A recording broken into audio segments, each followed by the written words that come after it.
গতকালকে খুনি হাসিনা যে মানবতা বিরোধী অপরাধ করেছে, যে গণহত্যা এবং শিশু হত্যা করেছে, তার রায় হয়েছে, তার মৃত্যুদণ্ড হয়েছে।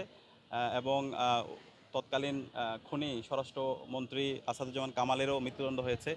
তো আমাদের ডাকসুর পক্ষ থেকে অবস্থান পরিষ্কার, খুব দ্রুত সময়ের মধ্যে এই রায় কার্যকর করতে হবে। যতক্ষণ পর্যন্ত এই রায় কার্যকর হচ্ছে না, ততক্ষণ পর্যন্ত শহীদের আত্মা শান্তি পাবে না। এই খুনি হাসিনা এই বাংলাদেশে যে গণহত্যা এবং শিশু হত্যা করেছে, যে শিক্ষার্থীর উপর নিপীড়ন নির্যাতন করেছে, এই খুনি হাসিনাকে দ্রুতই দেশে এনে এই রায়কে কার্যকর করতে হবে। এটা হচ্ছে এখন এদেশের আপামর মুক্তি জনতার, ছাত্র জনতার দাবি।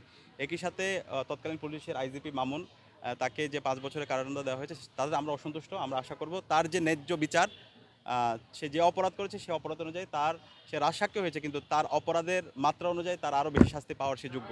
তা আমরা আশা করব এখানে আন্তর্জাতিক অপরাধ ট্রাইব্যুনাল এই রায়টা শহীদ পরিবার এবং তাদের সব সাক্ষী সবার মতামতের ভিত্তিতে, ছাত্র জনতার মতামতের ভিত্তিতে এটা আবার নতুনভাবে রিভিউ করবে, সে প্রত্যাশা থাকবে।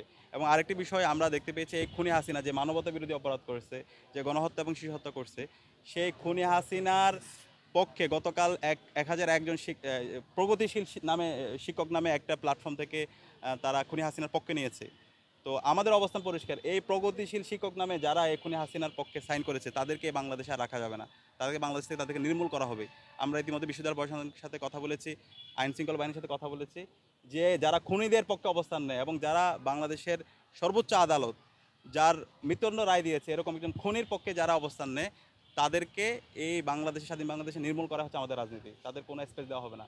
আমরা শিক্ষার্থীদেরকে আহ্বান জানিয়েছি, তারা যেন তাদের এই সমস্ত শিক্ষক যারা আছে তাদের ক্লাস বয়কট করে, এবং একই সাথে বিশ্ববিদ্যালয় প্রশাসন তাদেরকে যেন চাকরিচ্যুত করে।